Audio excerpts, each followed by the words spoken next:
dia ngomong kayak gini bang. Menurut saya itu bukan dia sih. Ngomong gini, sholat amat, kiblat aja kita nggak tahu arahnya. Udahlah jangan ganggu katanya, gue udah capek. Bang Sastra ngomong kayak gitu, gue udah capek, udah jangan ganggu katanya. Di batu itu ada sosok perempuan berdiri. Assalamualaikum warahmatullahi wabarakatuh. Kembali lagi bersama saya Omat di channel Barudak Horor. Sobat Misteri, di video kali ini kita kedatangan narasumber yang berasal dari Ciruas, yaitu beliau akan menceritakan tentang pengalaman mistisnya waktu mendaki ke Gunung Guntur. Oke, kita langsung saja perkenalkan narasumber kita. Assalamualaikum, Kang Ihsan. Waalaikumsalam warahmatullahi wabarakatuh. Iya bang. Kang Ihsan,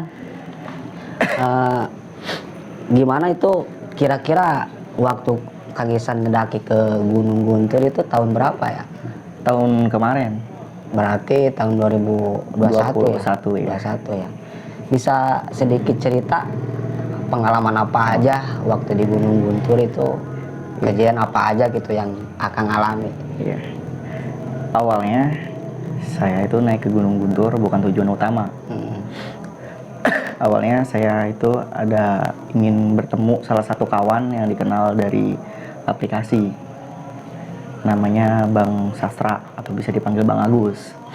Nah, dia orang Tasikmalaya. Kebetulan beliau juga sama hobi naik gunung atau pendaki gunung. Ya. Nah, di situ saya sama beliau janjian untuk naik ke Gunung Cermai. Oke, tahan dulu Kang ya. Iya. Oke, Sobat Misteri, sebelum kita lanjut cerita dari Kang Ihsan, jangan lupa pantang terus channel Barudak Horor.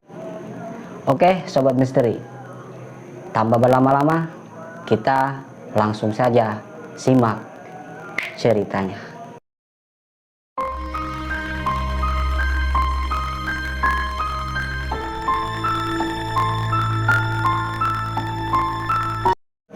Oke, silakan Kang Ihsan, bisa dimulai ceritanya. Ya. Waktu itu sekitar bulan Maret sebelum bulan puasa tahun kemarin. Saya ada janji atau ingin meet up ya istilah kerennya sama orang Tasikmalaya. Namanya Bang Sastra atau Bang Agus bisa disebutnya seperti itu. Awalnya kita janjian itu ingin naik ke Gunung Cermai. Cuma pada saat itu sebelum kita naik gunung kan biasa kita cari informasi dulu tentang gunung yang mau kita daki. Nah, di situ ternyata karena waktu itu kan lagi pembatasan ya, adanya new normal karena COVID kan. Lagi banyak-banyaknya COVID. Ternyata pendakian di Gunung Cermai itu minimal itu 4 orang. 4 orang. Sedangkan di situ cuma saya berdua doang. Gitu. Nah, pada akhirnya saya cari barengan melalui fanspage grup pendakian di Facebook, nyari-nyari barengan. Saya bertemu sama orang Bekasi. Awalnya 2 orang. Nah, cuma di situ dia ingin lewat jalur yang lain, sedangkan saya ingin lewat dari Apuy. Di situ. Karena kita awalnya beda jalur. Saya untuk melobi bagaimana caranya mereka berdua mau ingin lewat Apuy. Pada akhirnya mereka berdua maulah gitu kan. Nah, tepatnya di hari Selasa saya tuh berangkat dari Serang jam 6 pagi. Nah, saya berangkat tapi apesnya saya kesiangan dan saya ketinggalan bus di situ. Karena tujuan saya kan mau ke Tasik dulu nih. Bus jurusan Tasik, Serang Tasik itu jam 6 pagi. Sedangkan saya sampai terminal itu jam 6:15. Bus sudah jalan yang langsung menuju Tasik. Habis itu saya ngambil bus yang tujuan Lewi Panjang atau Bandung. Gitu. Cuma saya nanti turun di Padalarang untuk transit menuju Tasik gitu kan. Saya naiklah bus yang tujuan Bandung. habis naik bus, sudah perjalanan singkat cerita sampai Kebonjeruk, Jakarta. Yang 2 orang Bekasi ini ngabarin ke saya, katanya mereka ingin pindah haluan, mau ke Gunung Selamet. Yang tadinya mau bareng tuh nggak jadi gitu. Nggak jadi intinya gitu. Karena saya udah tanggung di jalan, udah sampai Jakarta, pasti kesel dong karena udah janjian pada awalnya. Kenapa gitu kan ngedadak seperti itu? Karena ya mau gimana lagi gitu kan, udah tanggung jalan. Saya kabarin teman saya yang orang Tasik itu, Bang Agus ataupun Bang Sasa itu kan. Saya kabarin, Bang, yang 2 orang Bekasi itu nggak jadi, dia ganti haluan mau naik ke Gunung Selamat. Terus gimana nih, Bang? Temen lu ada nggak yang mau naik gunung juga? Terus dia ngomong, wah nggak ada katanya. Terus gimana? Itu kan minimal 4 orang tuh kalau kita mau naik ke Gunung Ciremai. Kata dia, gimana kalau pindah haluan? Terus saya tanya ke dia kan, yaudah Bang, cari gunung-gunung deket Tasik aja di mana gitu kan. Palingan di daerah Garut. Ya ngomong seperti itu. Oh ya udah Bang, ke Garut aja. Awalnya saya meminta ke Gunung Sagara karena saya belum pernah naik ke Gunung Sagara pada waktu itu. Terus saya minta ke beliau, Bang, naik ke Gunung Sagara aja gitu kan. Terus beliau menolak dengan alasan ini kan lagi musim hujan nih, trek Sagara tuh tanah merah, pasti bakal sulit. Gimana kalau ke Cikuray pada awalnya? Terus saya bilang, wah jangan ke Cikuray deh Bang, saya udah pernah, ada lain lagi nggak? Terus dia bilang, yaudah ke Guntur aja katanya gitu kan. Oh yaudah Bang, karena saya juga belum pernah ke Guntur. Akhirnya ke Guntur. Terus saya cari informasi-informasi lewat Facebook, dapat saya base camp Bang Ucok CTIS 2. Saya dapat nomor WA-nya Bang Ucok, saya kabarin, saya mau naik ke Guntur Bang gitu kan. Oh yaudah, dikasih serokan segala macem. Terus beliau juga Bang Ucok ngomong sama saya, katanya nanti kalau pas mau berangkat bilang dulu, ngabarin gitu ya. Nah singkat cerita saya sampai Tasik itu sekitar jam 6 sore. Dijemputlah saya sama teman saya yang orang Tasik itu, dijemput ke rumahnya. Saya menginap di Tasik juga, sekalian packing ulang apa aja buat yang besok buat dibawa. Singkat cerita besokannya hari Kamis, kita berangkat dari Tasik itu sekitar jam 8 pagi. Nah sampai Garut itu jam 2 jam perjalanan. Nyampe Garut itu jam 10 malam. Enggak, 10 pagi. 2 jam. Kita berangkat jam 8 pagi kan dari Tasik. Nah, habis itu cuma kita bingung kenapa serokan itu diarahinnya ke Alfa Midi. Awalnya Alfa Midi.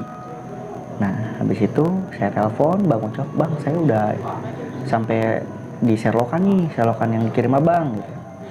Ya udah, Kang, katanya tunggu di situ. Tunggulah. Tunggu Bang Ucok nyamperin. Nah, kirain saya awalnya nyamperin mau langsung ke base camp. Iya. Tapi kita malah ke warung kopi, Bang. Oh, nggak langsung diajak ke base camp. Ke warung kopi. Kita ke warung kopi, saya tanya dong, Bang, kok kita ke warung kopi gitu? Emang base campnya di sini gitu kan? Enggak Kang, base campnya emang di sana. Alfa Midi masuk lagi gitu. Terus kenapa kita di sini? Ini Kang, saya lupa ngasih tahu katanya. Kebetulan di jalur CTIS 02 katanya lagi ada pelatihan penembakan angkatan udara. Tutur beliau kayak gitu. Udah mah dari awal ya pembatalan yang orang Bekasi itu ya kan, ditambah malah kayak gini gitu. Udahlah, itu udah, kalau saya pribadi udah apa ya, dibilang mau emosi juga emosi gitu kan, kelewat kesel lah gitu. kelewat kesel. Terus ya udahlah gitu kan, nungguin gitu kan. Selesainya jam berapa saya tanya. Asar selesai katanya pelatihan penembakannya. Oh ya udah. Habis itu sebelum azan asar sekitar jam 3-an baru kita berangkat dari warung kopi itu menuju base camp. Sesampainya di base camp pas asar, di situ kita sholat asar dulu Bang. Habis sholat asar turun hujan. Habis asar itu? Habis sholat asar kita lagi packing ulang nih apa aja yang mau dibawa. Turun hujan. Kata saya, kenapa jadi kayak gini gitu kan? udah ngaret berapa jam gitu kan. Pada awalnya kan pengen naik itu habis zuhur. Iya. Udah ngaret berapa jam gitu. Berhenti hujan itu sekitar jam 4:30. 4:30 sore. 4:30 sore. 4:30 kurang lah, 4-an lewat.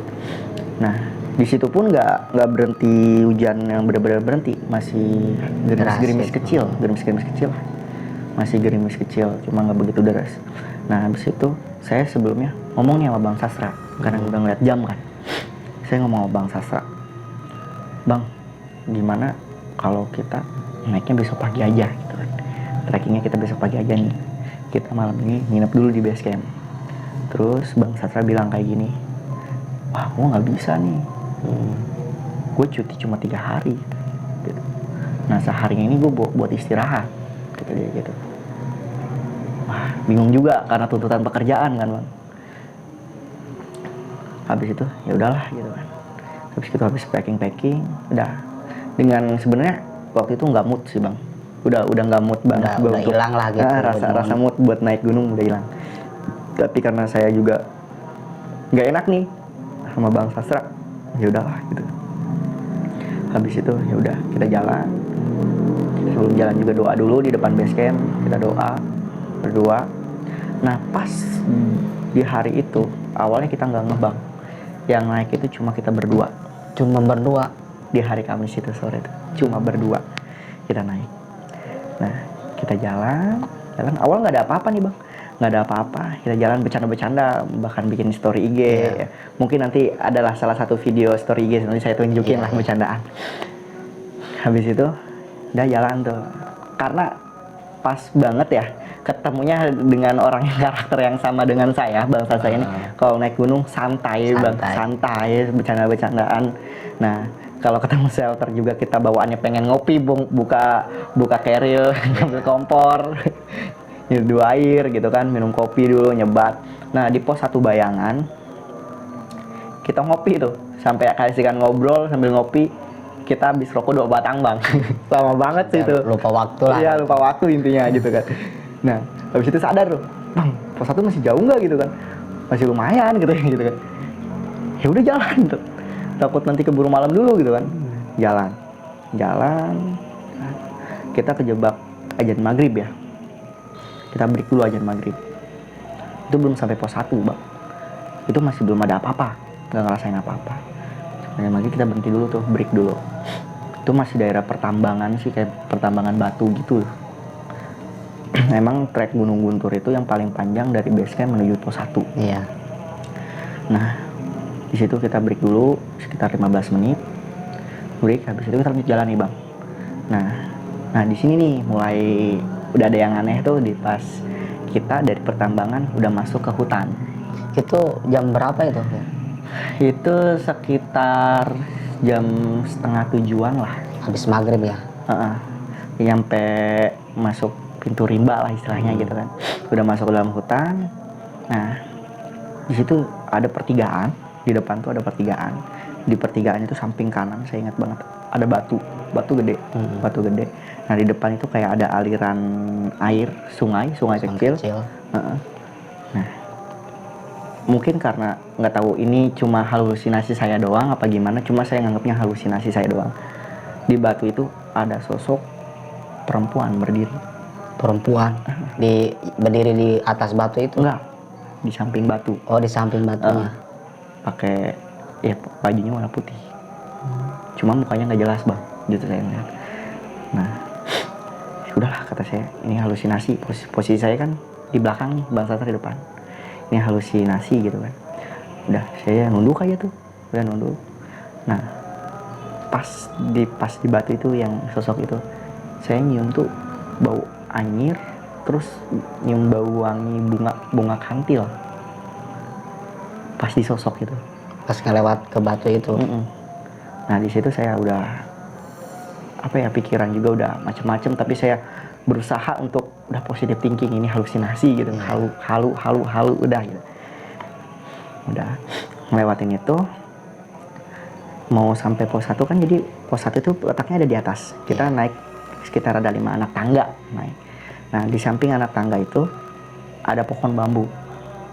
Nah, saya juga di pohon bambu itu ngeliat sosok kayak bayangan hitam gede berdiri di situ. Di pohon bambu itu. Gede banget.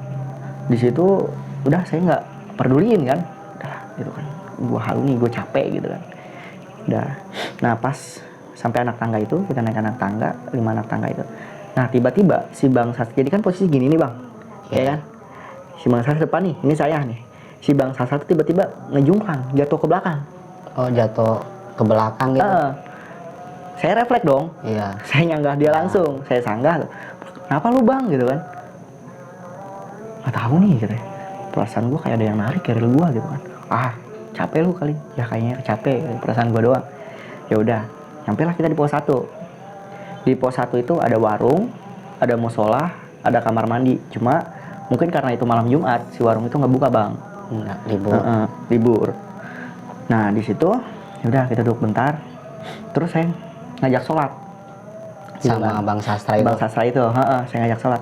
Bang, kita sholat yuk gitu kan. Sholat dulu. Sholat maghrib, terus nanti nyambung ke Isya gitu kan. Dengan nada yang beda, dia ngomong kayak gini Bang. Menurut saya itu bukan dia sih. Mungkin sholat amat. Kiblat aja kita nggak tahu arahnya. Dia ngomong begitu. Padahal ada musola kan di situ. Iya, di situ ada musola. Saya langsung mikir, kan di situ ada musola, otomatis musola kita tahu dong arah kiblat di mana. Iya. Gitu. Saya kaget karena saya tahu banget Bang Sastra ini orangnya rajin ibadah Bang. Iya. Orangnya rajin ibadah gitu. Orangnya rajin ibadah. Ya udah gitu kan. Saya tegur dong ya kan. Saya tepak pundaknya Bang. Istighfar lu Bang gitu kan. Langsung dia kaget kan. Istighfar, astagfirullahaladzim. Kenapa? Jadi gitu. Nggak apa-apa yaudah sholat yuk cepet yuk. Sholat lah kita di situ Bang. Kita sholat. Nyampe situ kan sekitar jam 7-an ya. Jam 7-an lewat. Kita sholat. Habis sholat maghrib ya. Kita nyambung sholat isya. Ya kan. Habis nyambung sholat isya. Kita di situ. Itu pas di situ ada buku Yasin Bang. Kita yasinan di musola itu. Sempat yasinan dulu di sempat yasinan dulu di situ. Kita yasinan dulu di situ dengan penerangan headlamp kan, karena di musola itu nggak ada lampunya, gelap. Penerangan headlamp, kita yasinan, habis yasinan kita masak di situ buat makan. Masak nih, selesai makan nih kita ngopi lagi nih kan, ngopi ngerokok lagi santai, ngobrol santai lah. Saya udah ngomong lagi nih kayak sama Bang Sastra nih, Bang kita ngecamp di sini aja deh, kayak gitu kan, biar kita kagak buka tenda, nanti kita langsung summit aja nih gitu kan. Wah tanggung banget kata Bang Sastra begitu Bang, tanggung banget, pos 3 bentar lagi kata dia gitu kan. Yakin lu bentar lagi kata gue gitu ya, beneran katanya. Udah tanggung nanti aja pos 3. Ya udah gitu kan. Habis itu kita itu jalan-jalan jam 9 Bang, dari pos 1. Dari pos 1 jalan jam 9. Berangkat lagi jalan trekking lagi jam 9 kita berangkat. Nah udah nggak ada apa-apa tuh Bang, nggak ada apa-apa awalnya. Kita berangkat terus nggak ada apa-apa, kita nemu aliran sungai lagi, sungai kecil, mungkin sambungan yang tadi ya. Nah di dekat aliran sungai itu di sekitar 15 meter ada pohon gede di situ Bang. Saya ngeliat sosok yang di batu itu lagi, yang awal saya ngeliat perempuan tadi yang awal ngelewat ke situ. Iya, saya ngeliat sosok perempuan itu lagi tuh Bang. Saya ngeliat sosok perempuan itu lagi. Kata saya, wah ini siapa sih dalam hati saya? Ini siapa gitu kan? Udah saya nggak pedulin tuh, saya cuma kayak positive thinking aja Bang. Wah ini gua halu sih, halu gitu kan, halu. Nah kita lewat situ. Nah habis ngelewatin pohon besar itu yang ada sosok perempuan, si Bang Sastra ini bilang, dari gua kok ngerasa kayak berat banget ya. Bang Sastra ngomong kayak gitu kan, capek lu mungkin kata gua, makanya kata gua gitu kan, tadi gua ngajak ngecamp di pos 1 katanya, lu nggak mau, ya orang tanggung kata dia. Sumpah lu kayak ngerasa berat banget pundak gua juga kata. Udah nanti pos 2 kita istirahat gitu kan. Nah udah lu itu aja, istighfar aja yang banyak kata gua gitu kan. Ya lanjut tuh sekitar 15 menit gua tanya, masih berat nggak kerilnya? Udah enggak kata dia. Ya udah lanjut. Nah, kita sampai di pos 2 Bang. Jadi posisi pos 2 itu cuma ada plang kayu tulisan pos 2 dipaku di pohon besar. Jadi posisinya gini, ini pohon besar, di sini pohon besar, ada 2 gini tapi miring gini posisinya. Nah kita istirahat di situ, kita lagi ngerokok nih, enak nih, lagi ngerokok ngobrol kan santai. Nah pas juga di pos 2 itu kalau kita turun situ ada curug. Iya, ada curug.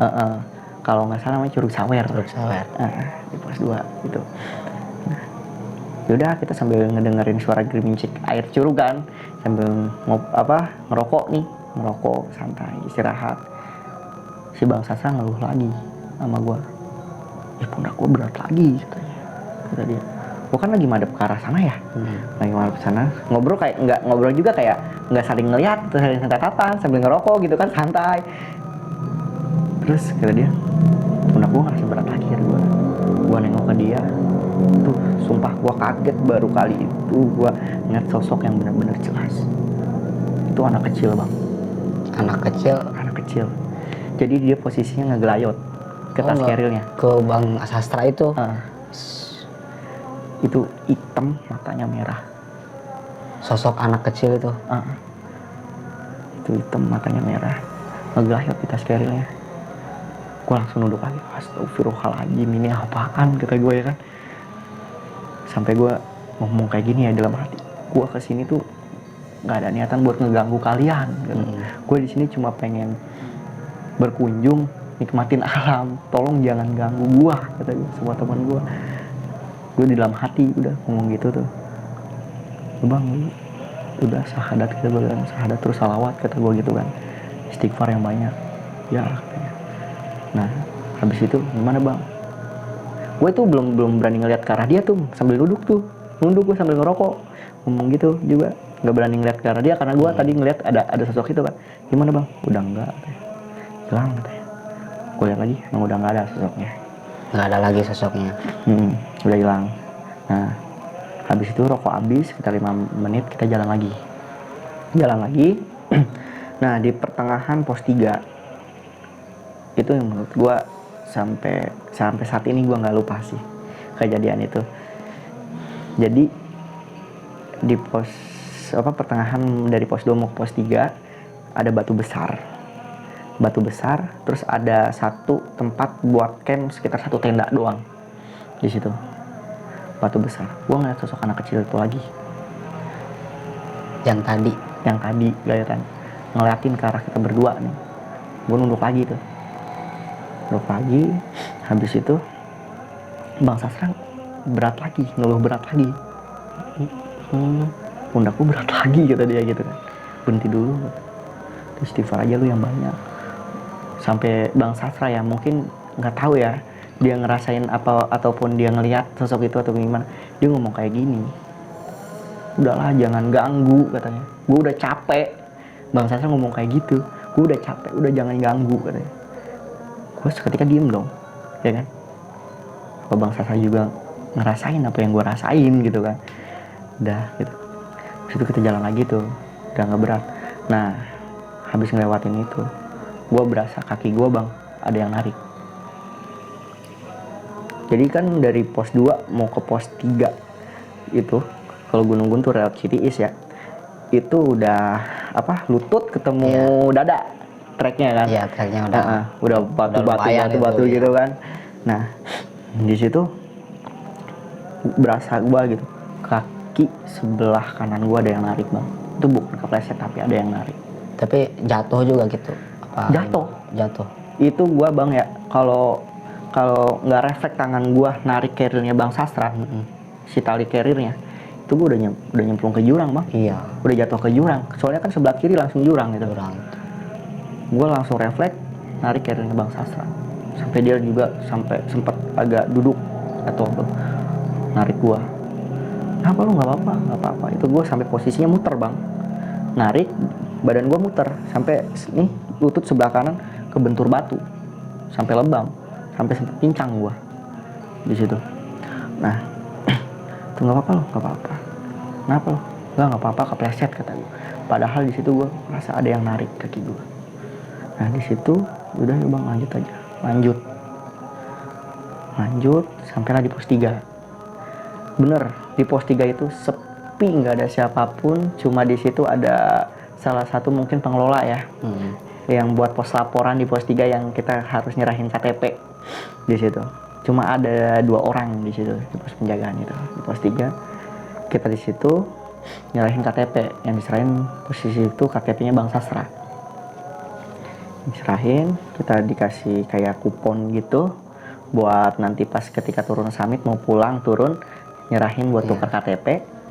Nah di situ udah tuh kita bikin tenda tuh bang, kita bikin tenda gitu. Di situ ngomong, bang, lu ngerasa nggak sih katanya? Kenapa katanya? Kita tuh naik cuma berdua doang loh malam ini, kita kayak gitu kan. Lah iya ya kata dia, iya nggak ada orang kata gue. Iya baru sadar gue kata Bang Sastra gitu. Berarti pada waktu itu nggak ada pendaki yang lain kan? Awalnya gitu kan. Nah habis itu kita masak-masak nih, udah jadi tenda gitu kan, udah bikin, kita masak-masak, kita makan. Nah selesai kita makan nih, kita ngopi lagi nih, ngopi ngerokok. Sekitar jam 12 malam itu kan gue nih sama Bang Sastra nyampe itu jam 11 lewat. Jam 12 malam ada suara tuh bang dari trek. Gue saling tatapan dong sama Bang Sastra, kita masih depan tenda nih, masih ngerokok ngopi. Orang bukan kata Bang Sastra gitu kan, takutnya ngerinya babi gue katanya. Nggak tahu bang, coba lu kontrol, cek. Gue cek tuh ternyata orang, ada 6 orang, 5 cowok 1 perempuan. Karena gue dari tadi ngeliat yang begituan ya, sosok begituan, gue sempat ragu, ini manusia bukan kata gue gitu kan, ini manusia bukan. Gue lihat, gue center kan pakai headlamp, oh manusia kata gue. Kakinya nepak di tanah. Udah gitu, dia nyamperin tuh, ada 1 orang nyamperin, bang ya, rame nggak? Enggak bang, cuma kita ada berdua doang, saya doang, tenda saya doang. Oh ya, saya tanya lah, kayaknya pendaki lah, ketemu pendaki lagi gitu kan. Dari mana bang? Dari Bandung kata dia gitu kan. Jadi dia tuh ada 6 orang, 5 cowok 1 cewek. Nah di situ kita ngobrol-ngobrol, tapi di situ ada yang aneh bang. Aneh dari 6 pendaki itu. Jadi mereka tuh kayak tergesa-gesa, terus mukanya pada pucat, kayak orang ketakutan. Di situ, kayak orang ketakutan. Tapi saya nggak nanya kenapa gitu, nggak. Cuma saya ngeliat aja sekilas gitu kan, kayak gitu. Nah di situ udah kita ngobrol-ngobrol nih. Pas juga dia bikin tenda itu di samping tenda kita. Ngobrol-ngobrol, sempat dia ngajakin summit bareng ke kita. Bang mau summit jam berapa? Nanya kan. Nggak tahu sih bang, kita mah santai lah gitu kan. Karena emang tujuan gua sama Bang Sastra emang mau nyantai di gunung itu. Emang apa mau summit jam berapa? Jam 3-an palingan kata dia gitu. Karena kan emang sebenarnya gitu, dari base camp juga Bang Ucok bilang kalau mau summit itu jam 3-an, kalau mau ketemu sunrise, kata dia begitu kan. Kalau mau ketemu sunrise jam 3 kalian udah summit. Soalnya Gunung Guntur itu dari pos 3 mau ke puncak itu treknya hampir sama kayak Semeru, pasir kerikil kan, yang dimana kalau maju 2 langkah mundur 1 langkah kayak gitu kan. Karena kita emang benar-benar mau nyantai. Udah bang, nanti gampang lah kalau mau bareng-bareng nanti. Ya udah nanti kalau kita mau summit kita bangunin deh bang gitu ya. Nah sekitar jam 3 mereka nih ngebangunin kita. Bang mau summit nggak katanya gitu kan. Iya bang, nanti bang lah gitu kan. Habis itu kita udah nggak denger lagi nih suara mereka nih bang. Denger lagi, kita bangun jam 5. Jam 5 subuh. Kita bangun, kita buka tenda, udah nggak ada orang tuh di samping kan. Rombongan yang dari Bandung itu udah nggak ada. Habis itu kita masak deh. Kita masak nasi segala macam, masak mie buat sarapan kan sebelum summit.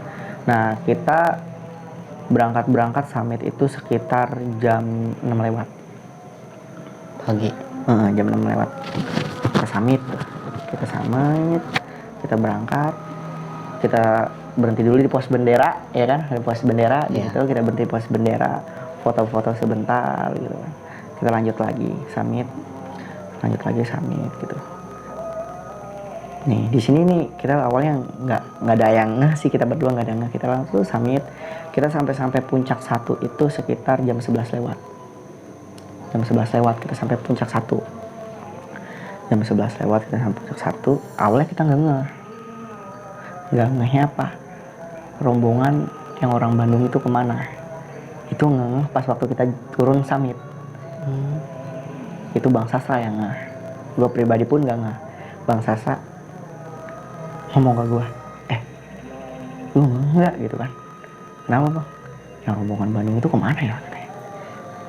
Oh iya ya bang. Iya kok nggak ketemu katanya. Di puncak juga kagak ada gitu kan. Tadi sepanjang kita naik juga kagak ada. Cuma di situ kan setahu gua di Gunung Guntur itu ada 3 puncak ya. Iya. Nah, ada 3 puncak. Mungkin mereka di puncak 2 atau puncak 3 kali bang gitu kan. Ya sih gitu. Karena gua di situ naik sampai puncak 1 doang. Karena udah kabut udah turun tuh posisinya bang. Turun tuh sekitar jam setengah 12 lewat lah. Gua turun. Gitu. Nah, gua mampir lagi nih ke pos bendera bang. Mampir lagi ke pos bendera. Ngerokok bentar, habisin 1 batang, jalan lagi ke tenda. Pas keluar dari pos bendera, ketemu gua sama rombongan yang dari Bandung. Yang rombongan tadi. Cuma 2 orang gua ketemunya, yang lainnya masih di belakang. Tutur dia gitu. Bang, summit nggak katanya? Apa cuma di pos bendera doang? Kata dia begitu. Summit bang. Terus dia nanya, kok nggak ketemu ya? Katanya. Gitu. Kok nggak ketemu ya? Nggak tahu kita juga. Emang abang sampai pos berapa? Gua nanya kan. Sampai pos 1 doang bang. Orang dari pagi full kabut katanya. Sedangkan gua tuh nemu kabut itu jam setengah 12 bang. Nemu kabut di puncak jam setengah 12. Itu kabut baru turun. Itu view bagus, lautan awan.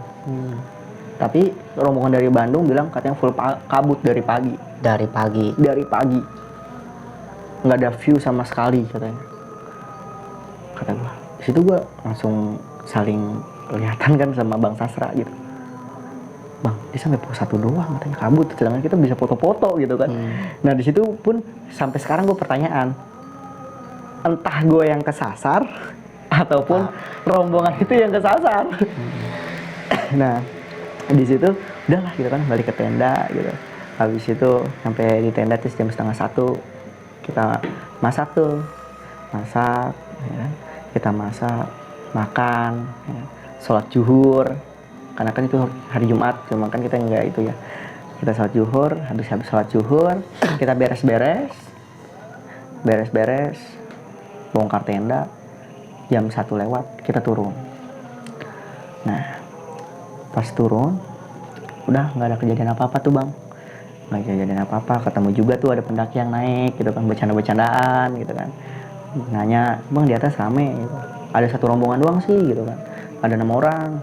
Oh, berarti tadi malam abang sama rombongan itu doang? Iya, abang berdua doang nih naik. Iya, bercandaan.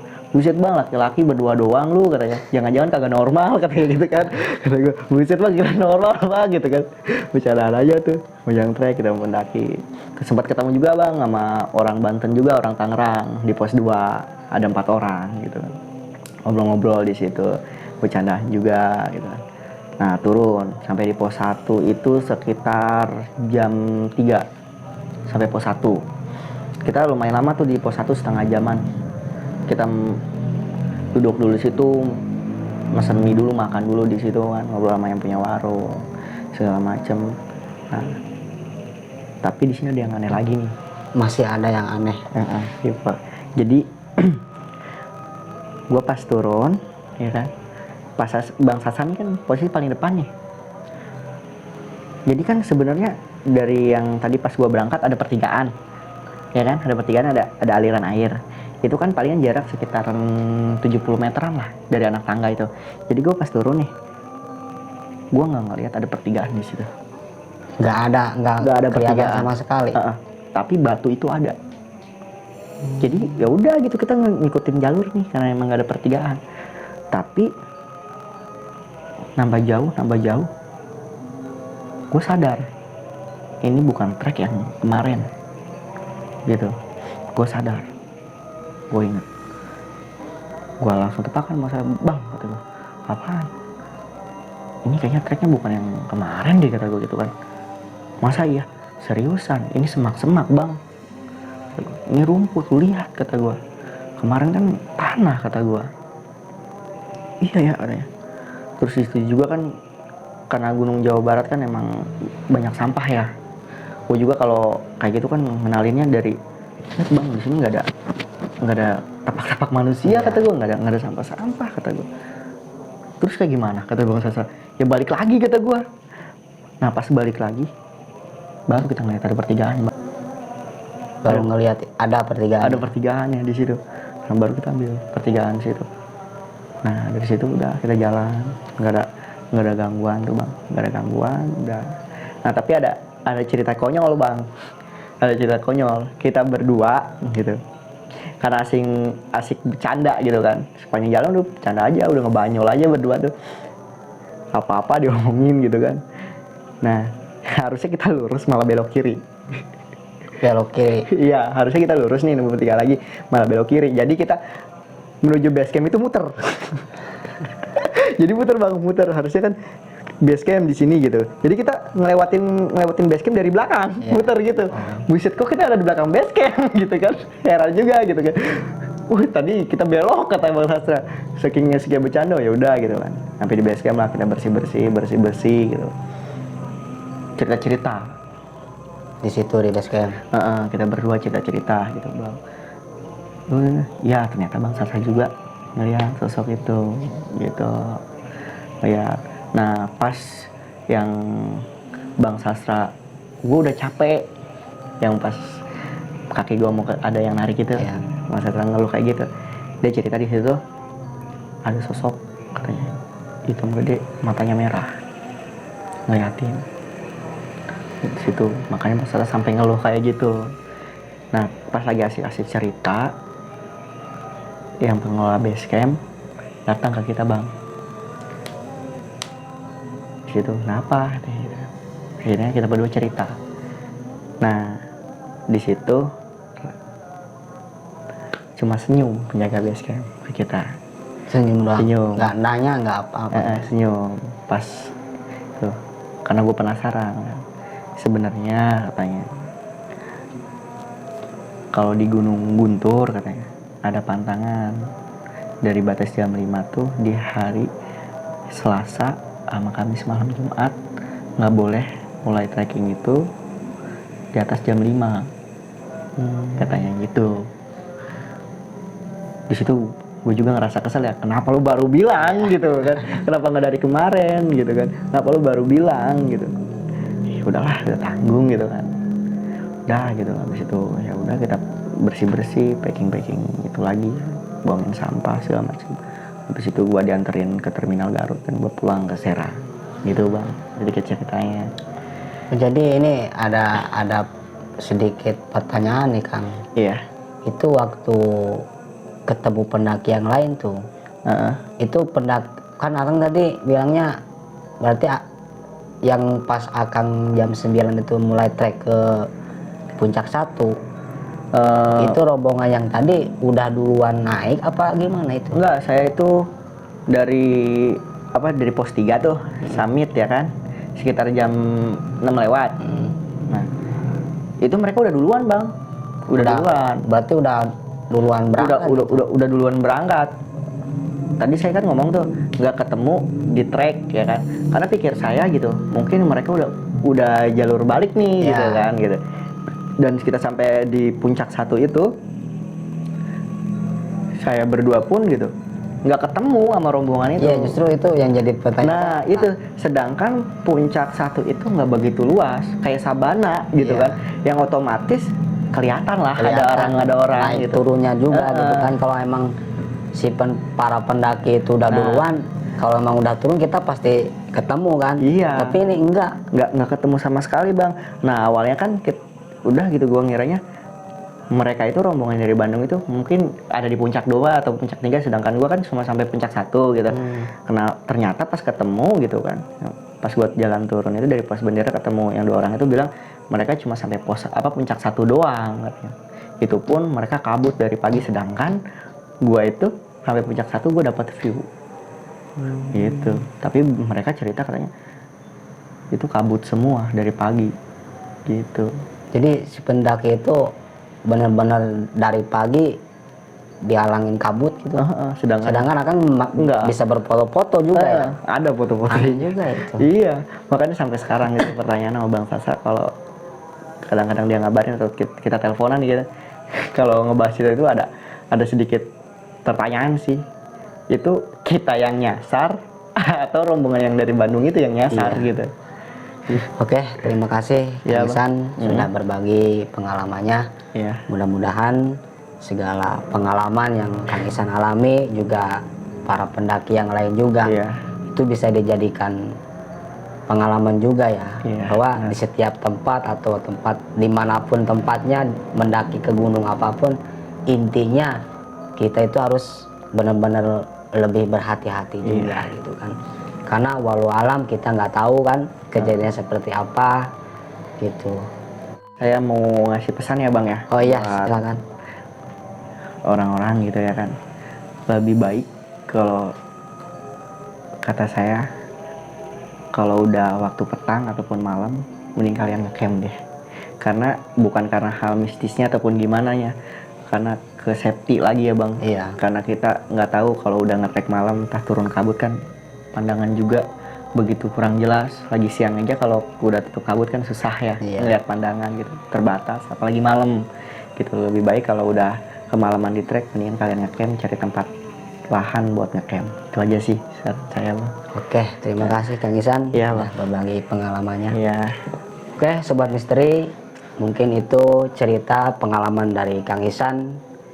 Jangan lupa pantang terus video di channel Barudak Horor dan bantu support juga dengan cara like, comment, and subscribe. Dan jangan lupa tekan loncengnya agar tidak ketinggalan video-video berikutnya. Assalamualaikum warahmatullahi wabarakatuh.